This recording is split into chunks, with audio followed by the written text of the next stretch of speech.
Good afternoon, Wanderers, and welcome to another Tower of Fantasy video. Today we're going to be covering some beginner tips and tricks as we've already customized our character and learned the basics of combat. The first thing we're going to want to do is explore the open world and gather materials. This is going to allow us to craft better items such as food, and food is a really important consumable within the game world, and you're going to be dealing this system from the start of the game all the way until the end. Your health is going to be a large part of your recovery, and it's going to regenerate your health over time, as well as offer a lot of different buffs. So through the cooking menu, we have the ability to craft and create different qualities of food. And so in order to get ready for those 4-player dungeons and 8-player raids, you're going to want to get this system under your belt, learned and ready to go. The next system that we're going to be talking about is elemental types. Much like Genshin Impact, there are several elemental types within the game world, and these all play on each other in different and unique ways. You can have up to 3 different weapons equipped, either all of the same element or differing elements depending on how you want to play the game. This is going to allow you to build your character in a variety of different ways for both support, healing, and the damage roles. You can mix and match these, and knowing which element type you're going to be facing is going to give you a massive advantage. And most of these elements will be listed throughout the game, and the game itself will give you a tutorial on how to use the elements for strengths and weaknesses and how to overcome bosses which have multiple different types. A large way to give yourself access to more and more types of elements and better able to customize and build your character is going to be through questing through the main storyline. The main storyline will be rewarding you with several different weapons and simulacrum, which act as characters and copies that you can interchange with your main character if you so choose. But increasing your battle power is going to be the best way to level up quickly, and in order to do that, you are going to be crafting and summoning new weapons and simulacrum fairly regularly.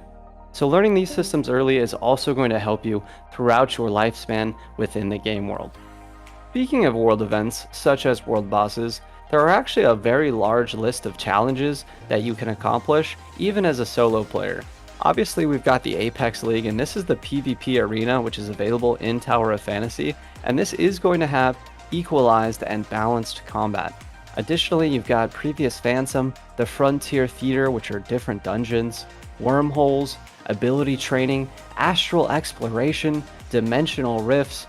You have Ruins Exploration, Lucky Meals, and your daily rewards. So there's just a lot to do if you want to just jump into the game. You can basically head off into any direction within the world, and you will find challenges to overcome and rewards that you can reap.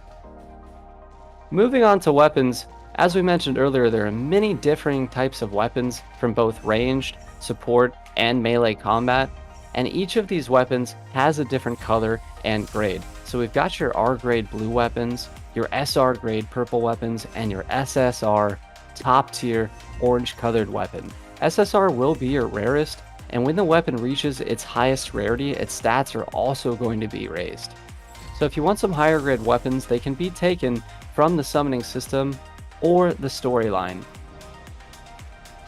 Increasing your battle power is going to come from several different things. Leveling up your weapon, these summons such as simulacrum, and also just leveling up your character. So there are many ways to go about leveling up the battle power, and there are battle power requirements and recommendations for several dungeons as well as open world encounters and events. Now remember that while you're traveling throughout the game world, you can be cooperative with up to 3 other players at all times for the most part. So you are going to have access to a lot of different dungeons and world events that you wouldn't normally be able to overcome by yourself when you're with this party. And when you dive into something such as world bosses, which have very unique and excellent rewards, all of the players in the game world will often arrive at these, giving you an encounter with 20 or more players in many different situations. And some of these bosses do require 2, 3, or even 4 raid groups to bring down. Alright, Wanderers, this has been a couple of beginning tips and tricks to help you get situated within the game.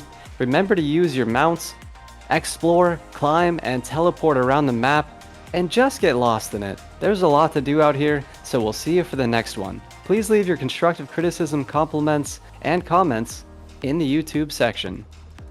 Have a good one.